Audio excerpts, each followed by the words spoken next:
Parfois, on parle juste de rêve. Mais quel type de rêve? Un rêve pour nettoyer ses émotions? Un rêve pour apaiser son mental, ce qui va souvent avec? Un rêve pour finalement éveiller sa conscience? Éveiller sa conscience dans le rêve pour pouvoir éveiller sa conscience finalement en étant éveillé, comme on dit? Un rêve pour changer de plan et finalement découvrir d'autres niveaux de réalité.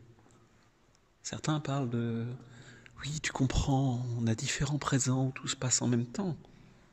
Oui, mais peut-être justement différents présents qui se passent dans des niveaux vibratoires différents et où le rêve est une des clés d'accès. Les aborigènes parlent du rêve qui a créé le monde, le Dream Times. Eh ben, c'est ça l'idée. Qu'est-ce que je découvre? Comment je touche du doigt, comment je prends conscience qu'effectivement, il y a ce rêve de création. On est dans une église de Saint-Martin, où il y avait autre chose avant, ici. Et justement, on est dans quelque chose c'est une église qui ouvre des portes. Encore faut-il s'autoriser à ouvrir les portes. Parce que il n'y a pas les mêmes règles. On peut enlever le décorum purement chrétien, même si il a tout son intérêt aussi à un certain niveau. Mais au-delà de ça, qu'est-ce qu'il y avait? Qu'est-ce qu'il y a? Qu'est-ce qui vibre?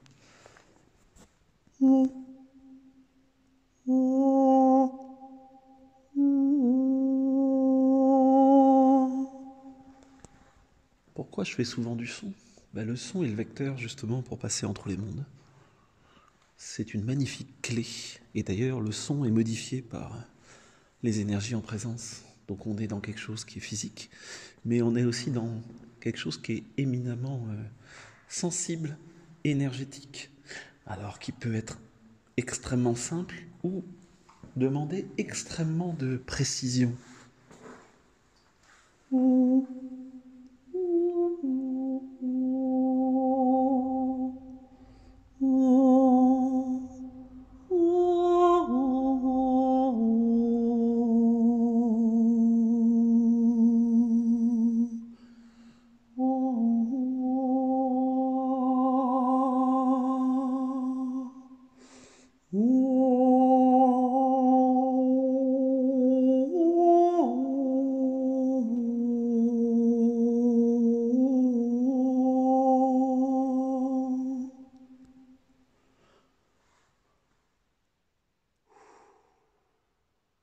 Être simplement à l'écoute de ce qui va finalement ouvrir notre vision sans la faire exploser.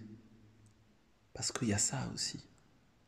Comment à un moment donné je reste dans quelque chose où je trouve que là, c'est une belle image.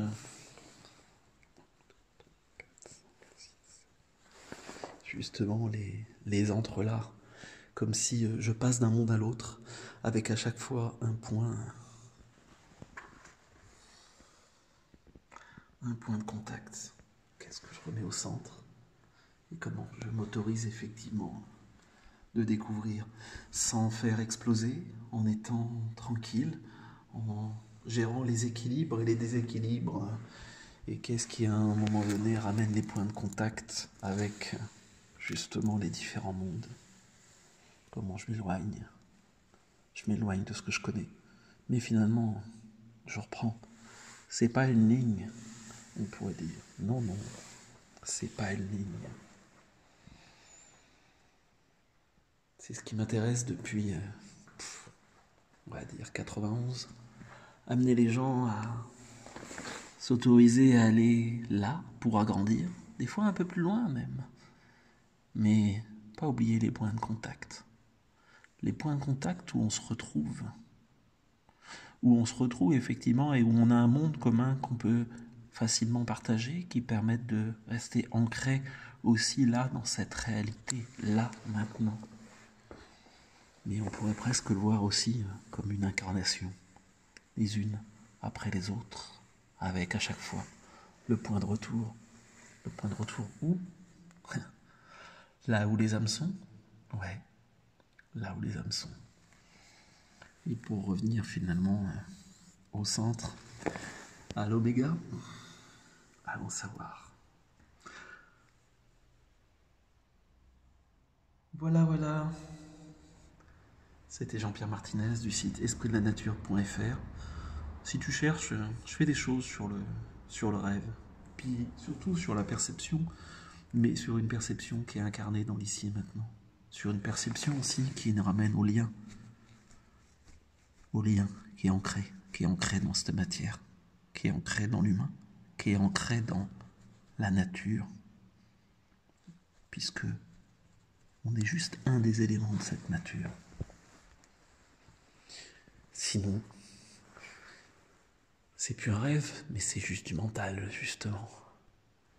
Ce qui est très différent. C'est Jean-Pierre Martinez du site espritdelanature.fr. Bonne et belle journée.